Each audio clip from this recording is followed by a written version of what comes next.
하나님의 말씀 디모데후서 3장 10절에서 17절 말씀을 교독하도록 하겠습니다. 나의 교훈과 행실과 의향과 믿음과 오래 참음과 사랑과 인내와 박해를 받음과 고난과 또한 안디옥과 이고니온과 루스디아에서 당한 일과 어떠한 박해를 받은 것을 내가 과연 보고 알았거니와 주께서 이 모든 것 가운데서 나를 건지셨느니라.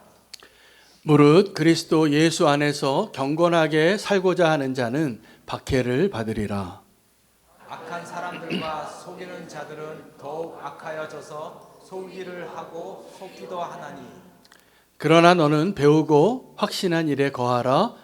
너는 내가 누구에게 배운 것을 알며 또 어려서부터 성경을 알았나니 성경은 능히 너로 하여금 그리스도 예수 안에 있는 믿음으로 말미암아 구원에 이르는 지혜가 있게 하느니라. 모든 성경은 하나님의 감동으로 된 것으로 교훈과 책망과 바르게 함과 의로 교육하기에 유익하니 함께 읽겠습니다. 이는 하나님의 사람으로 온전하게 하며 모든 선한 일을 행할 능력을 갖추게 하려 함이라. 아멘. 하나님의 말씀입니다. 자리에 앉으시겠습니다. 여러분, 우리가 고난을 당할 때가 있는데 어떤 사람도 고난을 원하는 사람은 아무도 없을 겁니다. 마치 내가 아프면 아프다는 감정을 느끼는 것처럼 고통이나 아픔은 다 피하고 싶은 것이기 때문에 그렇습니다.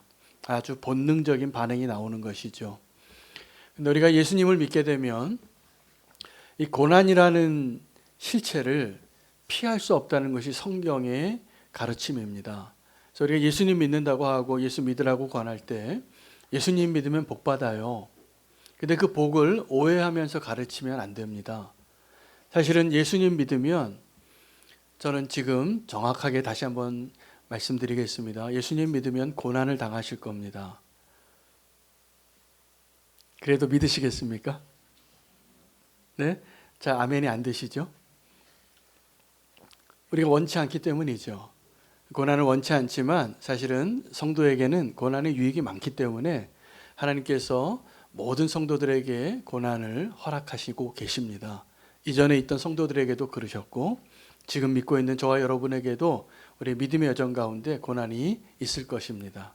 근데 그 고난을 피하고 싶은 것이 우리의 본능이지만 오늘 말씀을 통하여 우리가 고난을 어떻게 다루어야 하나님의 진정한 고난의 유익을 얻을 수 있는지를 말씀해 주고 계시기 때문에 마음문을 좀 여시고 오해하지 마시고 고난과 축복에 대한 하나님의 음성을 다시 들으실 수 있으면 좋겠습니다.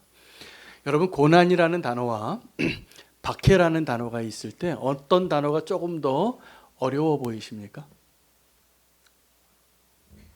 네? 고난이 어렵습니까? 박해가 어렵습니까? 박해가 어렵죠?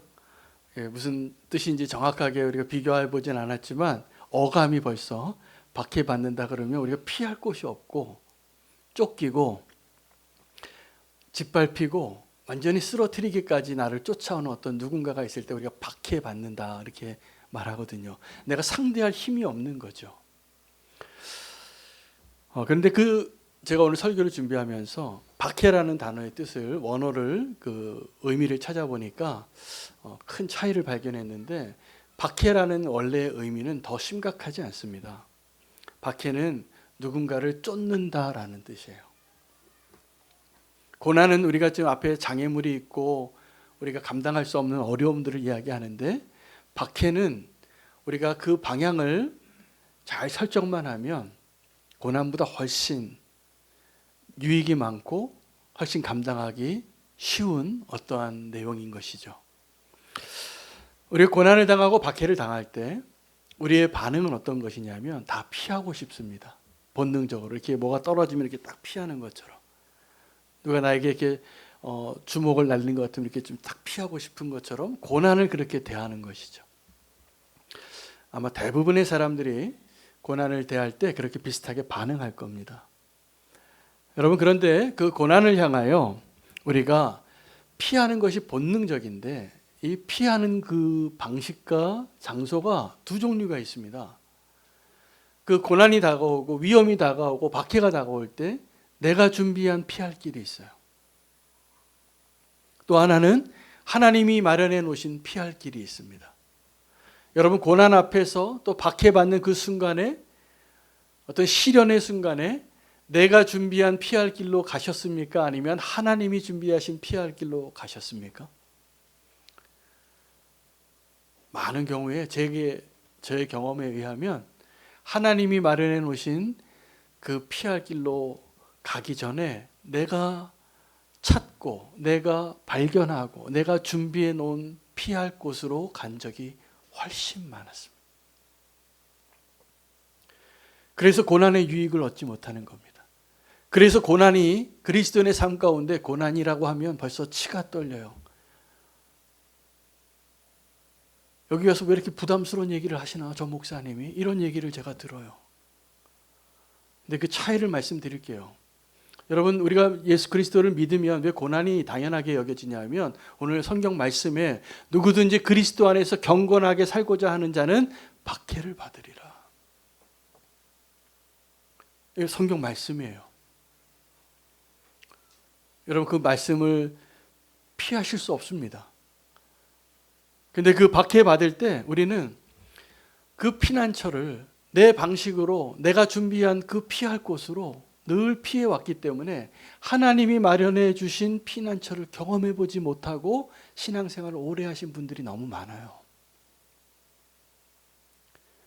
근데 하나님이 준비하신 그 피난처는 어떤 것이냐면 자동문과 같아요. 여러분, 저기 자동문이 있는데 그 자동문이 열리게 하려면 센서가 감지를 해야 됩니다. 근데 이 센서가 언제 감지되냐면 저기 1m나 2m 앞에 있는 3m, 10m 앞에 있는 물체를 반응해서 센서가 작동되지 않습니다. 대부분 그 자동문이 바로 위에 있어서 한 10cm나 30cm 앞에 왔을 때 문이 열려집니다. 스르르. 근데 우리는 저기 닫힌 문이 있다라고 생각하면 닫혔다고 생각하고 좌절하고 피해갈 길을 먼저 찾아요. 그래서 하나님이 열어주시는 것을 경험해 보지 못한 믿음의 사람들이 너무 많습니다. 그런데 그 길을 가려면 이 문이 열릴 거라는 확신이 필요해요. 하나님이 나에게 피할 길을 주실 것이라는 믿음이 필요해요. 그 믿음이 없이는 어려움이 있고 막혔다고 생각이 되어지고 그것을 우리가 너무나 잘 파악하고 있기 때문에 그 전에 다른 길로 피해와서 살았던 거예요. 결과는 어떻게 됐을까요? 이스라엘 백성이 40일이면 갈 그 길을 40년 동안 광야에서 산 것과 똑같습니다. 우린 연약하지요. 하나님, 우리 연약한 거 아세요. 그래서 내가 너를 도와주겠다. 내가 너에게 피할 곳이 되어주겠다. 내가 너의 피난처가 되어주겠다 라고 약속하셨는데 그 약속이 믿어지지가 않아요.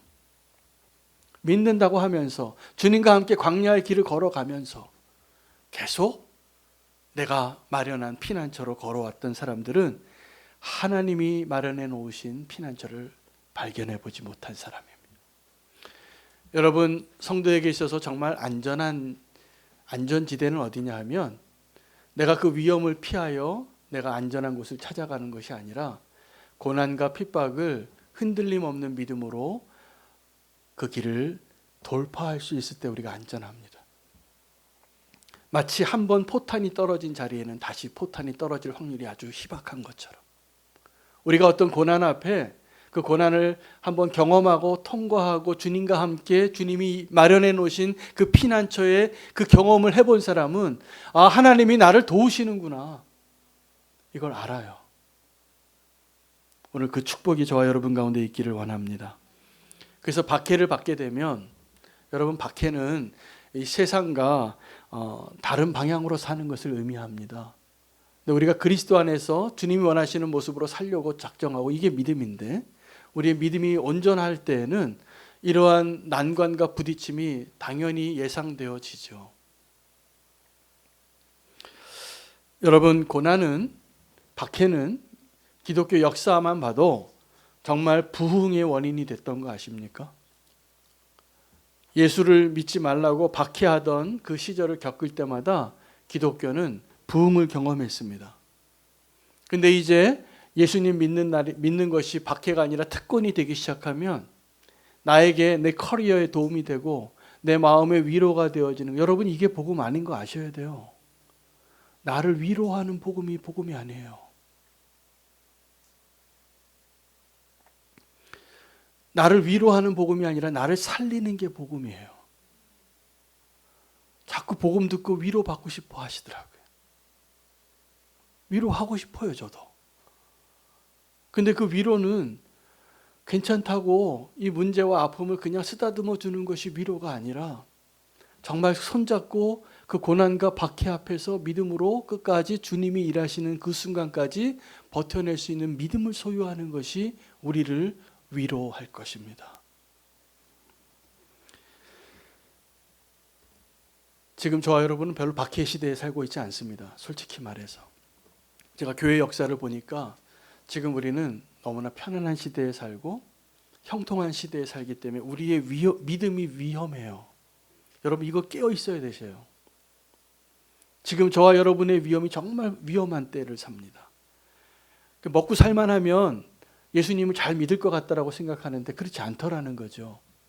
우리가 먹고 살만하고 자유롭게 예배할 수 있고 전도할 수 있고 성경을 읽을 수 있고 함께 모일 수 있고 이것들이 나의 권리로 보장받는 시대에서는 더군다나 우리가 GMP가 올라가고 휴일에 쉬기 시작해요.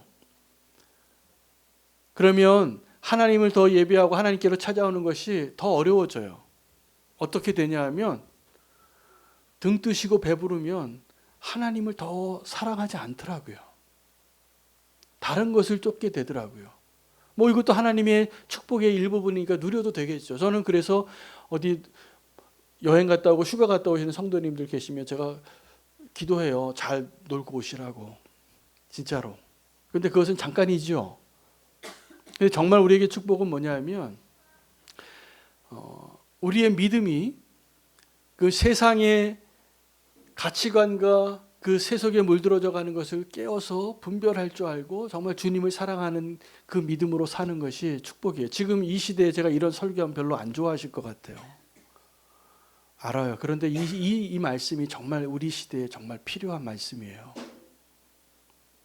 여러분 고난과 박해받는 것의 축복과 그 특권과 그 은혜를 알게 되면 우리는 그것을 두려워하지 않고 주저하지 않고 피하지 않을 것입니다. 여러분 고난에는 여러 종류가 있죠. 내가 잘못해서 얻는 고난이 있고요. 약속이 있는 고난이 있어요. 믿는 자에게 다가오는 고난은 다 약속이 있는 고난임을 믿으시기 바랍니다. 우리가 이전에 믿기 전에는 내가 잘못해서 당하는 고난들이 있어요. 내 잘못의 결과고 책임을 져야 되는 일들이 있죠. 범죄하면 교도소에 가야 되는 것처럼 벌금을 물어야 되는 것처럼. 그런데 내가 예수님 믿겠다고 했는데 이전에 비해서 잘못한 것도 없는데 왜 예수님 믿고 나서 내 일이 왜 이렇게 꼬이고 어려워지고 고난이 찾아와요 주님.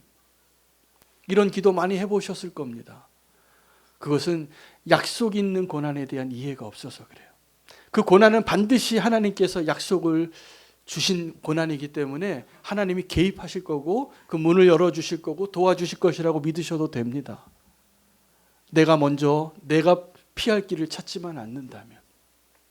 그리고 그 고난은 반드시 열매를 맺어요. 하나님의 은혜 안에 있는 그 고난은 열매 맺는 고난입니다.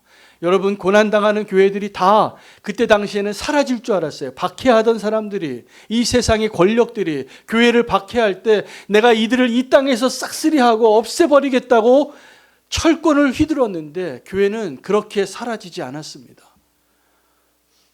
도리어 교회가 위태로운 것은 교회가 부자가 되고 힘이 있고 영향력이 있고 배부르고 등 따실 때 위험했어요. 여러분 지금 저와 여러분 정신 바짝 차려야 돼요. 사실은 제가 할 수만 있다면 더 큰 소리 치고 싶어요. 정신 좀 차리시라고. 지금 우리가 이렇게 그냥 세상에 떠밀려 가듯이 살아가서 우리의 믿음 지키기가 너무 어려운 시대가 맞아요. 여러분 중국에 선교가 처음 시작할 때 아주 거의 모든 선교 전략이 다 무덤이 됐던 것이 중국입니다. 중국 사람들이 잘 안 바뀌어요.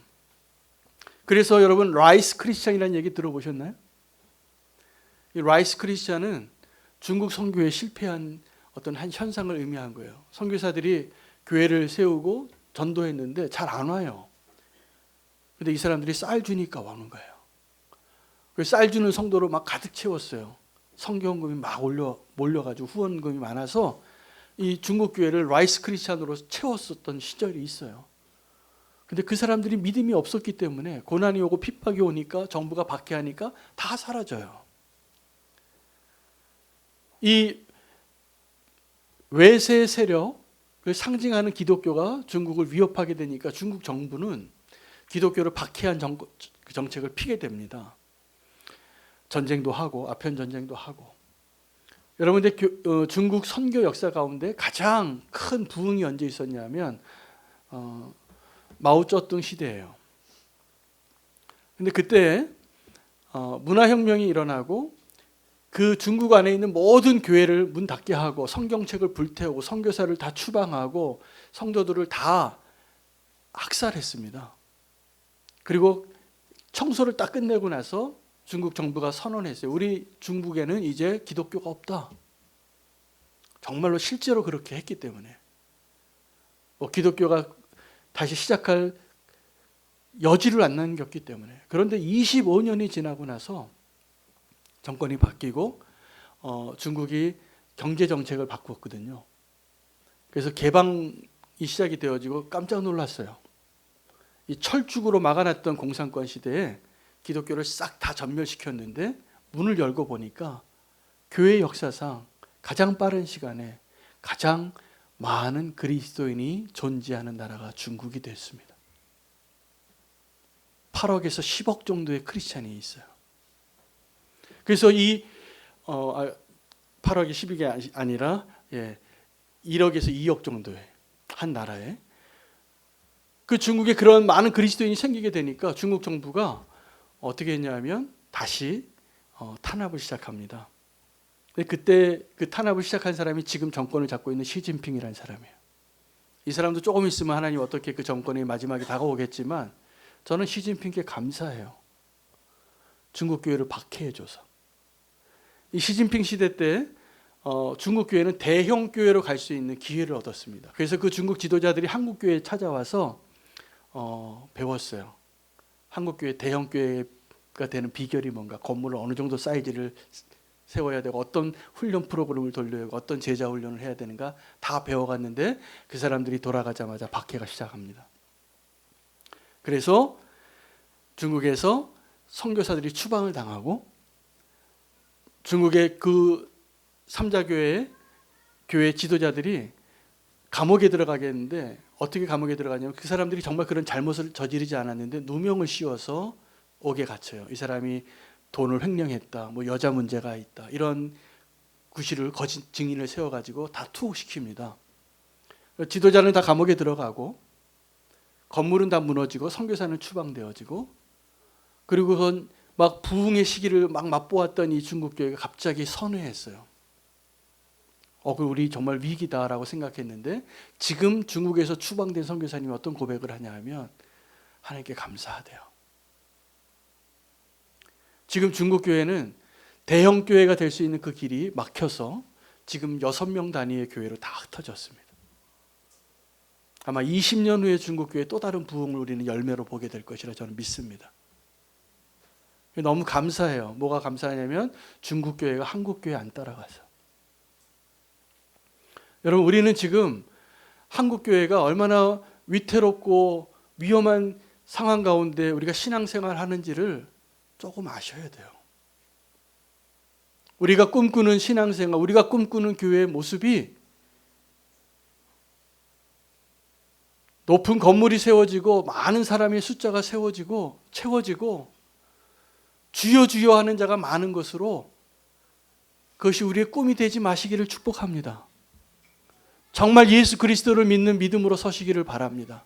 오늘 배우고 확실한 일에 거하라. 이것은 우리 교회를 향한 메시지이고 우리 각 사람을 향한 하나님의 메시지여야 합니다. 여러분, 사울은 예수님 만나기 전에 그 예수 믿는 사람을 또 예수님을 박해하던 자였는데 예수님 믿게 되고 예수님을 전하게 되니까 박해당하는 자로 하루아침에 바뀌어요. 그 일이 어떻게 가능합니까? 예수님 만났기 때문이에요. 베드로가 예수님을 3년 동안 쫓아다녔지만 수제자였고 그 중에서 으뜸이 되고 싶어 했던 열심히 있는 제자였지만 그가 실패합니다. 왜요? 예수님 부인함으로.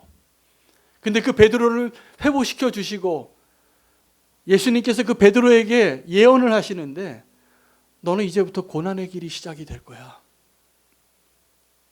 네가 젊어서는 네가 스스로 띠뛰고 다녔지만 이제 너는 남이 너를 띠뛰고 끌려가는 삶이 될 거야. 이것은 너희가 나이가 들어서 힘이 빠져서 끌려가는 걸 의미하는 것이 아니라 세상이 너를 박해하고 너를 미워할 것에 대한 예언이에요.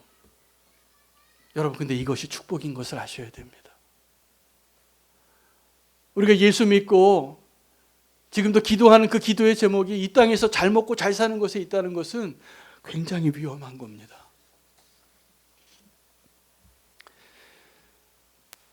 바울이 다시 한번 이렇게 설명하죠. 무릇 예수 안에서 경건하게 살고자 하는 자는 반드시 박해를 받으리라.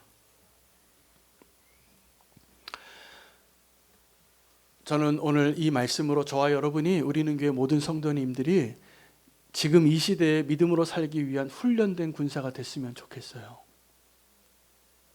여러분, 훈련되지 않은 군사가 어떤 군사냐 하면 마가와 같은 사람이에요. 마가가 1차 전도 여행 때 처음으로 파송받고 그 바울과 바나바의 팀이 합류되어져서 드림팀에 들어갔는데 그 사람은 훈련받지 않은 사람이기 때문에 그 안탈리아 산맥 앞에서 포기하고 돌아가요. 그 바울이 그 다음에 두 번째 전도여행을 가게 될 때는 이 마가를 도저히 데리고 갈 수 없다라고 마음의 결론을 내리죠. 당연한 거 아닙니까? 전쟁에 나갔는데 훈련받지 않은 군사를 데리고 어떻게 싸울 수 있어요? 근데 이 사도행전을 보면 또 신약 성경을 보면 훈련받지 않은 병사는 마가뿐만이 아니라는 것을 우리가 알게 됩니다. 사도 바울 자체가 아직 훈련되지 않은, 더 배워야 하는, 더 다듬어져야 하는 군사였어요. 그때는 혈기가 왕성해서 저 마가를 데리고 가는 것이 용납이 안 됐지만 나중에 나이가 들어서 정말 성숙한 사도가 되었을 때는 노년에는 그가 얼마나 소중한 사람인 줄을 알게 된 것이죠. 여러분, 우리가 고난 앞에서 때로는 하나님의 그 피할 길을 경험하기도 하고 우리는 고난 앞에서 쓰러지기도 하고 실패하기도 할 것입니다. 근데 그것이 우리를 정말 하나님의 군사로, 하나님의 사람으로 세워져가는 과정인 것을 아셔야 돼요. 오늘 바울은 디모데에게 말합니다. 배우고 확실한 일에 거하라고.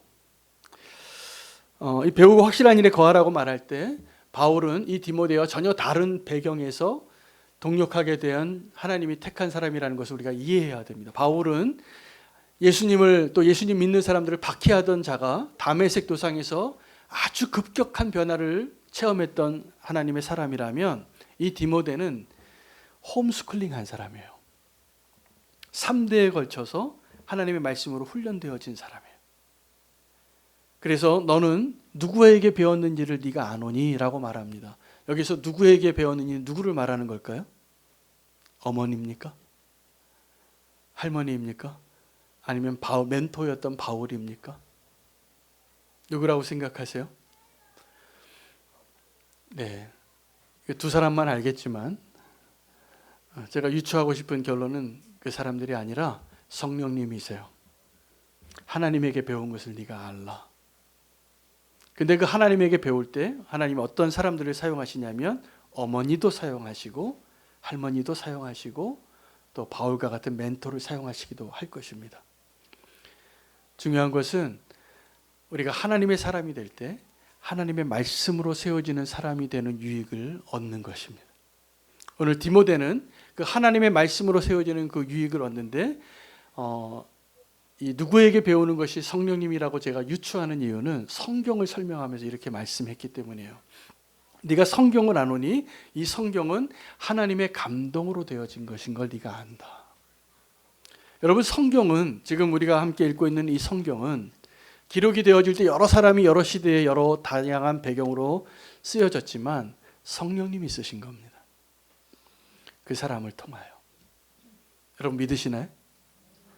이 성령님이 우리의 구원을 위하여 하나님 나라의 완성을 위하여 우리에게 기준이 되기 위하여 이 말씀 주신 걸 믿으십니까? 아주 논리적으로 합리적으로 생각해 보면 이게 믿어집니다. 이렇게 다양한 시대에 다양한 사람이 다양한 배경에서 동일한 주제로 같은 방향으로 쓸 수가 없어요. 여러분 정권만 한번 바뀌어도 어떠한 사람에 대한 평가가 확 180도로 뒤바뀌거든요. 근데 하나님이 행하신 일에 대하여 일관성 있게 2000년 이상 이것이 유지된 것은 성령님이 하신 일이에요. 할렐루야. 이 성경이 형성되어질 때도 성령님이 역사하셨어요. 그 기준은 이 성경이 서로를 인정해 주는 거예요. 우리가 지금 정경이라고 읽고 있는 이 캐논, 우리가 한 권으로 지금 성경책이라고 읽고 있는 이 책들은 서로 낱권의 책들이 여러 시대에 여러 저자에서 기록이 되어졌지만 하나님의 구속의 역사를 또 메시아를 가리키는 데 있어서 일관됩니다. 그리고 그러한 기준으로 교회의 지도자였던 교회 협의체에 있었던 그 지도자들이 성령 충만한 가운데 이 성경책들을 결정했어요. 여러분 이건 하나님의 놀라운 선물입니다. 하나님의 말씀으로. 그리고 우리가 성경을 읽을 때 이 성경을 성령의 감동으로 읽을 때만 우리가 하나님의 음성으로 들려집니다. 꼭 그런 은혜가 있기를 원합니다. 여러분 성경을 읽고 전할 때 성경을 읽고 가르치기 위해서 성경을 읽지 마시기 바라요. 먼저 배우기 위해서 성경을 읽으시기 바랍니다. 제 고백을 좀 하면 제가 목회자고 또 이 예배 가운데 교회에서 하나님의 말씀을 전달할 기회가 훨씬 많기 때문에 제가 시간만 있으면 저는 사실은 말씀 준비하는 게 저희 일과의 대부분을 차지합니다. 여러분에게 따뜻한 밥 지어주기 약속했기 때문에 제가 어디서 컨닝하지 않고요. 그대로 이렇게 도용해서 말씀 전한 적 없습니다. 하나님 주신 음성 잘 분별하고 전하려고 발버둥 칩니다. 이게 쉽지 않아요. 이게 매일 전하는 게. 근데 그렇게 되기 위하여 제가 하나님 앞에 지금도 결단하는 거는 하나님의 말씀을 내가 먼저 배우는 시간을 소홀히 하지 않겠다고 결단하는 겁니다.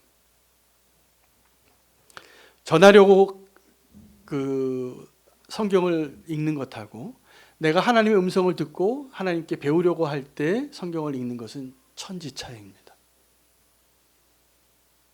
하나님의 말씀으로 배우는 자 되시기를 바랍니다. 오늘 바울은 디모데에게 성경을 아는 사람이기 때문에 디모데에게 성경을 어떻게 교육적으로 활용해야 하는지를 4가지 과정을 설명하는데 이 성경은 하나님의 감동으로 쓰여졌는데 이 성경은 교훈과 책망과 바르게 함과 의로 교육하기에 유익하니 라고 알려줘요. 여러분 성경은 이 4가지 패턴을 계속 반복하면서 우리를 하나님의 사람으로 만들어 가고 있습니다. 지금도. 성경을 읽을 때 교훈을 받으셔야 돼요. 오늘도 이 말씀을 듣는데 오늘 제가 전하는 말씀은요. 사실 이 시간이 중요해요. 왜냐하면 하나님 말씀을 지금 여러분이 듣는 시간이거든요. 근데 이때 뭔가 건지셔야 돼요. 나를 향한 하나님의 음성이 무언가, 나를 향한 하나님의 메시지가 무언가 꼭 받으시기 바랍니다. 이게 교훈을 받는 거예요. 근데 이 교훈을 받는 게 잘 안 되는 사람들이 있어요. 어떤 사람이냐면 내가 안다고 생각하는 사람들이에요. 이 시간에 배우려고 하는 마음이 없는 사람은 은혜 받기 어렵습니다. 안타까운 일이지만. 그래서 목사님이 설교할 때 제일 어려운 청중이 누구냐면 목사님들이에요. 선교사님들이에요. 한번 얘기해 보세요. 그리고 팔짱 끼고 앉아있는 사람에게 설교하면 은혜를 받을까요? 천만에요. 교훈이 안 됩니다.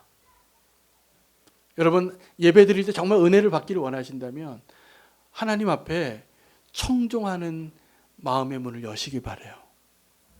그것이 없이는 은혜가 사라지기 시작해요.